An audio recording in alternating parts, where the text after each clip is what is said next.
Y bien, estamos con el ministro de Economía, Ismael Benavides, que ha tenido que lidiar con los congresistas, particularmente del APRA, que a último momento quisieron introducir una serie de artículos, 71 artículos que incrementaban el gasto público de manera importante. Al final, pues el Ministerio de Economía ganó la batalla y entiendo que no se incluyó ninguno. Ministro, buenas noches, ¿qué tal? ¿Cómo le va? Buenas noches, Jaime. Bueno, estos pedidos adicionales, efectivamente no se ha incluido ninguno, ¿no? ¿Cómo así pudieron ganar la batalla? Con el apoyo de otras bancadas, seguramente.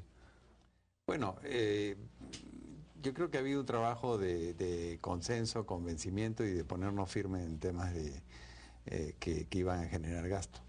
Entonces, la mayoría de artículos que se han incluido son más bien de índole operativa y que no implican gasto adicional. O sea que de los 71 artículos hay un cierto número que se incluyó. Sí, aproximadamente 46 se han incluido, pero que eran temas menores, de la creación de unidades ejecutoras, por ejemplo, para facilitar la ejecución de gasto en algunos colegios y qué sé yo. Pero los gordos, que significaban exoneraciones, que significaban aumentos de sueldo, que significaban incorporación de personal, todos ellos no fueron aceptados.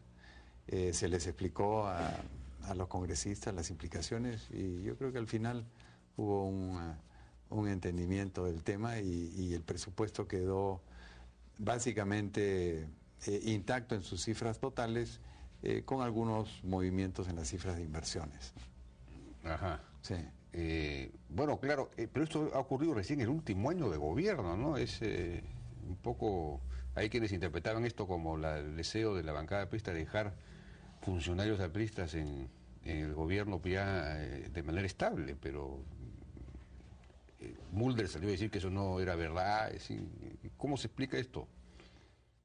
Bueno, no quisiera aventurar juicios, pero yo creo que de lo que se trata es que las medidas de austeridad, las medidas de restricciones de gasto o de restricciones de incorporación de personal de manera estable, son aplicables a todos y no se puede estar exonerando uno u otro sector, excepto con cosas puntuales. Por ejemplo, se incorporaron 500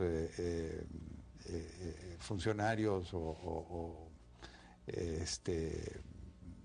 gente que cuida el penal de Piedras Gordas. Eso pues es necesario. Se hace Piedras Gordas 2, necesita 500 personas. Pero otras cosas no se aceptaron y yo creo que a la final los congresistas han comprendido que estas normas tienen que ser de aplicación general, ¿no? Ahora, yo vi que habían varias que se referían a cumplir sentencias judiciales, es decir, los jueces han determinado ciertos pagos que tiene que hacer el Estado, o reposiciones, no sé exactamente qué, y que lo que estaban pidiendo era eso, que se aplicaran las sentencias judiciales, y esos no han sido aceptadas, esos casos. No, bueno, hay lo que llaman la famosa deuda social, que querían incrementar el monto de 50 millones a 100 millones. El Estado pues ha venido pagando, ya tiene 600 millones de soles pagados en estos últimos años. ¿Qué cosa es la deuda social? Por personas que fueron despedidas o qué sé yo, que tienen devengados. Y la verdad que hoy en día el Estado pues es, como es un Estado más próspero de lo que era hace 10 o 15 años, pues es blanco de juicios por todos lados, pierde todos los juicios y es una cosa impresionante la cantidad de contingencias que está empezando a asumir el Estado en materia de procesos judiciales que ha perdido. Y ese es un tema que tiene que verse a fondo, cómo debe ser la defensa del Estado, porque ya están llegando pues hasta la Corte Interamericana de Derechos Humanos por temas laborales. Entonces, son situaciones que se le presentan complicadas al país y que tienen que enfrentarse. Bueno, pero a eso se necesita una oficina jurídica de defensa del Estado en el Ministerio de Justicia que funcione. Efectivamente, yo creo que eso debe de potenciarse, además debe de hacerse un especial énfasis en aquellos pero ahí aspectos. Pero debe incluirse, ahí sí, un artículo pues, para fortalecer, para contratar personal para esa oficina, porque eso no hubiera ahorrado el Estado mucho. Así es, pero bueno, es uno de los temas que vamos a trabajar con el Ministerio de Justicia, ¿no? Bueno, pero hay, por ejemplo, el tema de los trabajadores judiciales que están en huelga hace tiempo y que efectivamente ganan pues muy poco, ganan 700, 800 soles, y con trabajadores judiciales, que son los funcionarios que procesan pues los juicios y las cosas, ganando tan poco, eso significa es una invitación al pago, a la coima para que se acelere mi expediente o para que se detenga o lo que fuese, ¿no? Digamos, no se va a resolver el problema de la corrupción si es que no se resuelve de alguna manera ese tema. Pero ahí no ha habido... No, sí, se les ha asignado una bonificación que se medirá de acuerdo a su desempeño hasta por 93 millones de soles. Eso ya debe ser trabajado en detalle por el Poder Judicial, que debe establecer los parámetros sobre los cuales se aplica estos montos. Pero el Poder Judicial no es el peor pagado de la administración pública no, los jueces no, pero los trabajadores... Los trabajadores tienen distintas escalafones y algunos son mejores pagados que en otros sectores. El tema de la remuneración del sector público es un tema muy complejo y hay más de 100 regímenes que es todo un trabajo que hay que hacer, y justamente una de las facultades que pedimos en la ley de presupuesto es un plazo de 180 días para ya presentar un trabajo integrado que signifique un plan a mediano plazo o largo plazo para ir creando un régimen de remuneraciones que sea manejable. ¿Les han dado esa facultad? Así es. Porque al mismo tiempo le han encargado por ley a servir, a hacer más o menos lo mismo, pero en 90 días. No, servir tiene otras funciones. Y en realidad... tiene que dar la ley del empleo, digamos, hay varias leyes... Hay cuestiones de la carrera pública, de carrera, y que pero estos son las remuneraciones, el tema de manejo de las remuneraciones. Están relacionados, ¿no? Porque de alguna forma están relacionados. Tienen que estar relacionados. Pero obviamente el Ministerio de Economía, siendo el guardián de la caja fiscal, tiene mucho que decir en no, obviamente, claro, sí. Pero me llama la atención, digamos, estas dos iniciativas distintas. Pero es claro, por lo menos ya se va a empezar a enfrentar ese tema, ¿no? Que va a costar dinero, ¿no? Porque regularizar todas estas cosas siempre cuesta dinero, ¿no? Así es, pero por eso mismo mencioné a largo plazo. Ya, claro, sí. Claro.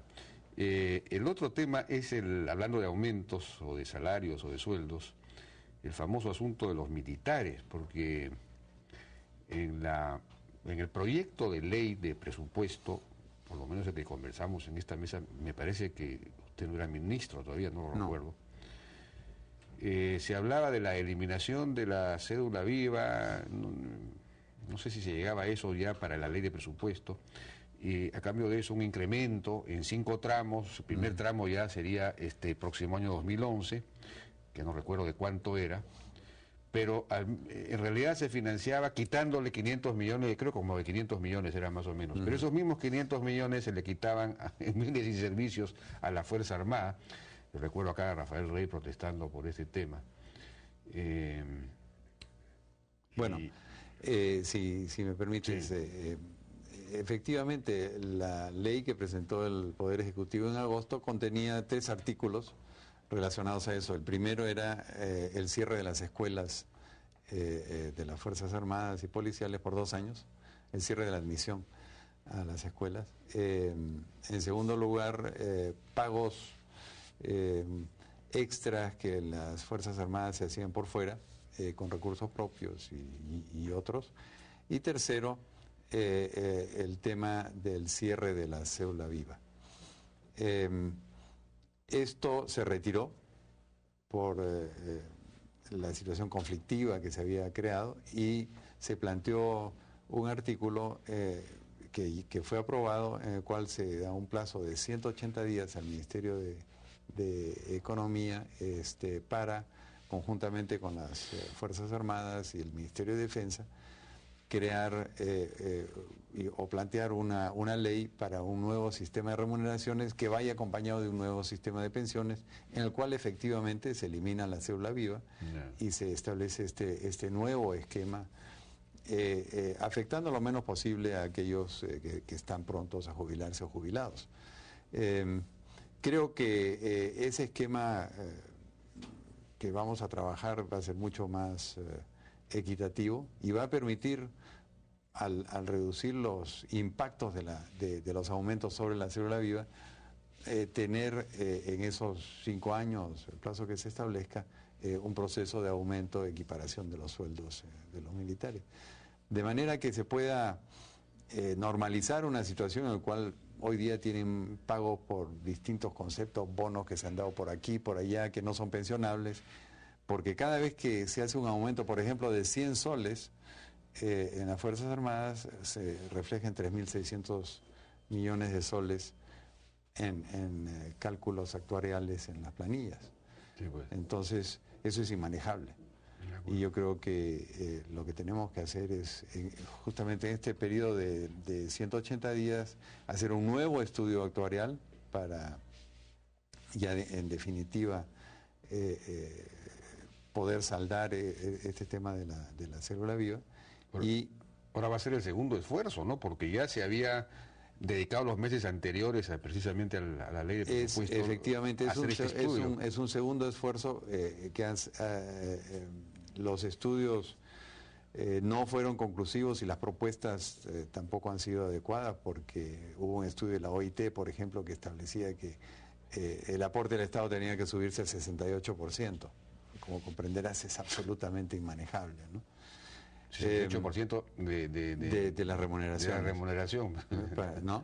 Entonces, no, aquí lo que tenemos que hacer es llegar a una posición realista y tener un proceso gradual de salida de la célula viva y un proceso de ajuste también salarial que pueda normalizar esta situación, ¿no? Pero entonces, si no se ha incluido en el presupuesto del 2011 estos incrementos que estaban inicialmente planteados, porque tampoco se ha incluido lo otro, tampoco entonces se ha eliminado esos 500 millones de soles en bienes y servicios. No, sí, se le han repuesto. Se le han repuesto en la ley de presupuesto. Porque había preocupación por todo el tema del BRAE, y ahora el ministro de Defensa ha dicho que hay problemas en la frontera norte con Colombia, que se estarían, en fin, las FARC presionadas por la represión que hay en Colombia estarían ingresando, narcotráfico y cosas de ese tipo.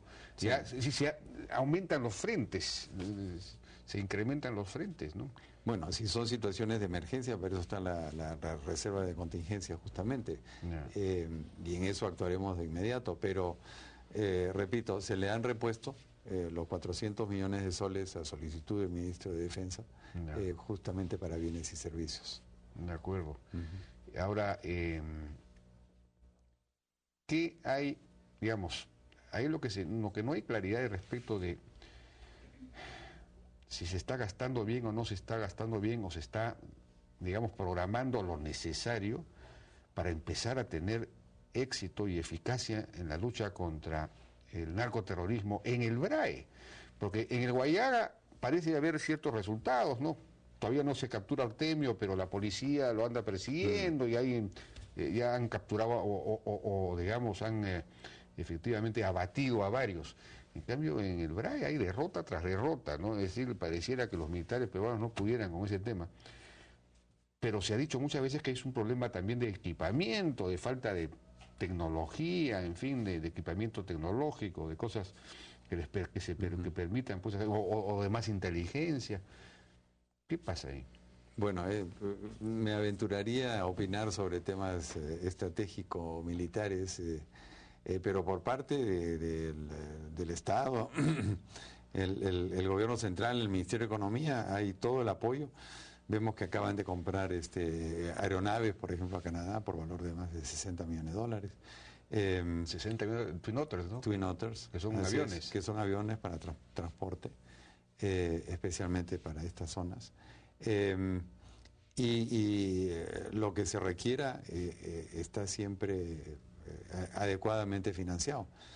De manera que por parte de los recursos económicos que necesita la Fuerza Armada para el BRAE, en ese sentido no ha habido limitaciones. Se ha hablado de que el rancho no se ha aumentado, pero sí se ha aumentado de 6 a 10 soles, que son aumentos importantes. Entonces, yo creo que generalmente le echan la culpa al Ministerio de Economía de muchas cosas, pero no necesariamente es así. O sea que Entonces tenemos que traer al ministro de Defensa para preguntarle qué está pasando, por qué no funciona la estrategia en el EBRAE.